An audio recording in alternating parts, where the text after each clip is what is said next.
What's going on, guys? Hunter here with Goodman Lawn Care. Today we're going to be talking about pricing jobs. I'm going to tell you a few things to consider when pricing a job and things that you might not would think about. So let's get into it.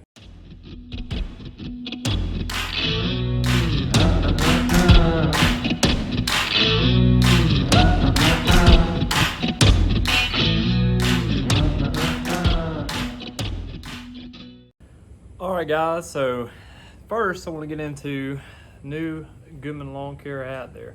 Got the white on the back and got the Goodman Lawn Care logo right there. Brand new, just got them in today, so if you want one of those, hit me up. Link in the description, or not really a link, it just tells you how to get one. I got my email, Instagram, Facebook, everything down below, so go check that out. But today that's not what we're talking about. Today we're going to talk about pricing jobs. And so number one thing to remember when pricing jobs is you're not going to get every single job. I mentioned this in a previous video. That's okay. It's completely normal and completely okay to not get every single job. And that's one thing that you really need to consider and get in your mind before going out and pricing a job. It's like, hey, I might not get this job, and that's okay. And just be aware of that and be okay with that and everything. And so I got my notes down here, so if I constantly look down, I'm looking at my notes. So another thing to consider, and this is a big one, is route density. How far is this yard from your nearest yard or from your shop? Wherever you're going to be coming from to cut that yard, you need to be thinking about that. What I do is I like to get on my phone and go on the little maps and type in the address, and then type in the address of the nearest location and see how many miles it is and see how many minutes it's going to take you. Because if it takes you 30 minutes, then you're paying somebody 30 minutes of their time to ride with you to go mow that yard. So that's what you need to consider, is how far away it is and how long it's going to take you to get there. And then of course another thing you need to consider is how long is that yard actually going to take you to mow. And one way to really do that, I like to do this way, is break it down into mowing, weeding, edging, and blowing. So first you think about how long is it going to take me to mow this yard. Okay, once you figure that out, you think, okay, how much weeding is there? Is there a lot of weeding? Is there a lot of trees? Is there a lot of ditches that we can't get the mower in? Is there a lot of hills? I'll get into hills in just a minute, but is there hills that I can't get the mower on and to weed eat, and I might have to weed eat them instead of mow them. And if you don't really know, and whatever, you hadn't been doing it long enough, that's okay. You're going to underprice yourself here once in a while. You're going to mess up. I do it all the time still, and I've been doing this for 6 years, and I've still underpriced myself on a lot of stuff I did this year on a couple of them. And nothing you can do about it. Just change it next year, fix it later. But what I like to do is, when I give somebody a price, that's the price I stick with. A lot of people, they like to come back and say, well, I didn't, but no, I'm not like that. I like to, whatever price I tell you is the price I'm going to do it for. And, if I lose something, that's on me, and that's just how I do. And so, but yeah, mowing, weeding, edging, and blowing, that's one thing. That's the things you need to consider. And then another thing you can consider is the client. Okay, so when you go to do this job, are they going to want a normal edging and weed eating, or are they going to want it the special way that's going to require more string? It's going to take longer. You need to ask these questions when you're meeting with a client, and you really need to break it down and get to the bottom of what they're actually wanting. And because you can't. I've made the mistake a couple of times of just assuming things, and then when I get there to actually do it for the first time, they're like, whoa, I thought we were going to do it this way. So communication, it all goes right back to there. You always want to communicate with your clients and be able to make sure you're on the same page when pricing the job and everything. So what is the client like? How long will it take you? Mowing, weeding, edging, blowing, break it down. Another thing is, so how many people are you going to be carrying to this job? Is this one you can do by yourself? This one you're going to be carrying 2, 3, 4, maybe even 5 people to?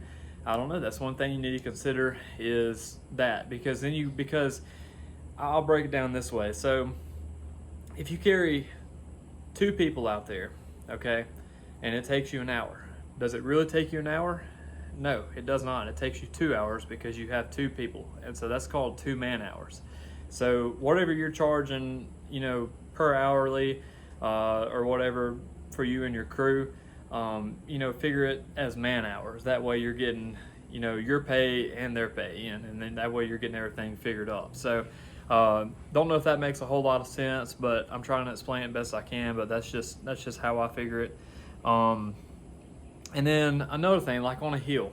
All right, so I mentioned this about the weed eating and everything. Is it flat or is it on a hill, or is it just a whatever yard? So one thing to consider, there's a couple of things to consider actually if it's on a hill. Number one is liability. Is this a very steep hill that could get somebody hurt? And most likely if it is, you don't need to be mowed in any way, you just need to weed eat it. But like I said, anything on hills can go wrong. You can get hurt real fast on a hill. And so that's one thing to consider is it on a hill, because that's liability, and if you can't get the mower on it, that's more weed eating. So that's just a couple of things to consider about a hill. I unfortunately have a lot of yards on hills. I don't like them, but I do them because there's not a lot of people that will do them, and so that's kind of where you make your money, is doing things that other people don't want to do. And but yeah, that's one thing. A couple of things to consider about pricing yards that are flat or on a hill. And I would even go as far as say that if it's on a hill, you definitely want to charge a little bit more, just because, like I said, liability and more weed eating. And so it's just that's just a couple of things to consider. Another thing is, go back to liability, is going to be, is it near any highways or roads or traffic or school traffic, anything like that? Because if you're weed eating on the side of the road, you don't want to have to pick the weed eater up and stop weed eating every time a car comes by, because there's some places I've been, you can't do it. You just gotta weed eat real slow and just hope and pray you don't hit anything, because you can't stop. If you stop for every car, you wouldn't be weed eating. You'd just be standing there because there's so many cars coming by. And I definitely charge more for jobs like that are on the roadway, because it's liability. You could hit a window, or it's another thing. Hope this never happens, but I mean, a car could run over you, and so that's just a couple of things to consider. And this is not really about pricing, but I highly recommend whenever you're weed eating on the side of the road, or near a road or in a ditch somewhere, make sure you wear like safety colors, like safety, I don't have one on now, but like safety neon green colors, or safety orange, real bright neon colors. That way you're really visible, and cars can see you. And so I even went as far as I bought some vests with those reflector things on them that were neon yellow, and we wear them every once in a while if we're working on a real busy highway or something like that. So and they're real cheap. I think I paid maybe like $5 or $6 for them each, and so I want to go check those out. And I'm sure you can get them on Amazon, Walmart, anywhere like that. But I highly recommend wearing some kind of bright colors when you're out, working on the side of the road like that. And finally, this is about my last point, and then I'll kind of recap everything. Is it weekly or bi-weekly? This is a big question, because if it's going to be a weekly, you might do it a little bit cheaper. Whereas if you're going to do bi-weekly, the yard's going to be a lot higher after 2 weeks, and it's going to be harder to do, more strain on your equipment. It's going to take longer, and if you do it weekly, you might it's not going to take near as long on the weed eating or edging or anything if you're doing it weekly. And one thing about weekly is, even if you charge less than what you would charge on the bi-weekly, you're still making more money because you're getting 4 cuts instead of 2 cuts. So that's just one thing to consider about weeklies. I love weekly yards. I wish I had all weeklies, but I don't. I have 13 weeklies, and the rest of my yards are bi-weekly. And I don't have anybody more than bi-weekly. I've had people that want to go monthly. I've had people that want to go 3 weeks. But I don't do that anymore. I had a couple that I was doing every 3 weeks, but they just got too hot and it was too hard to maintain. And I told them, I said, look, I'm going to have to go to 2 weeks. I'm sorry, I can't do every 3 weeks. I just can't do it. And so, and on the monthlies, I don't even consider it, because around here, you just can't cut a yard once a month because it would just grow so high. Now I know some yards that are in the shade and don't get any sunlight, You could get away with cutting every 3 weeks or monthly on those like that, but those are kind of a rare occurrence. But that is something to consider. But I recommend either weekly or bi-weekly, and charge more for bi-weekly and charge a little bit less for weekly, and you're still going to get more money or the same amount of money if you're doing it weekly and charging more. So that's a few things to consider. Hope this has helped everybody. I'm going to recap everything, and just so you'll know. So first thing is, how far away is it? Route density. We've done an extremely good job this year of good route density. I have, like I said, I think I have 7 yards, 8 yards on one route this year, on one road pretty much. I mean, I have every yard on that one road. And then I have another route, my Caledonia route. I think I have about 6 or 7 on it too. And the things about those is, you can go out there and just about have one whole day out there, and not really have to do a whole lot of driving. So that saves you gas, it saves you time, and you just do a whole lot better when everything's close together. And so and right here around my house and everything, I actually have about 20 yards right here. And so Dad can go knock those out. I mean, I can go knock them out. It's just, those are yards that you can catch on the way in or catch on the way out. They're just real nice to have great route density right here by the house. And so route density, how far away is it from the shop?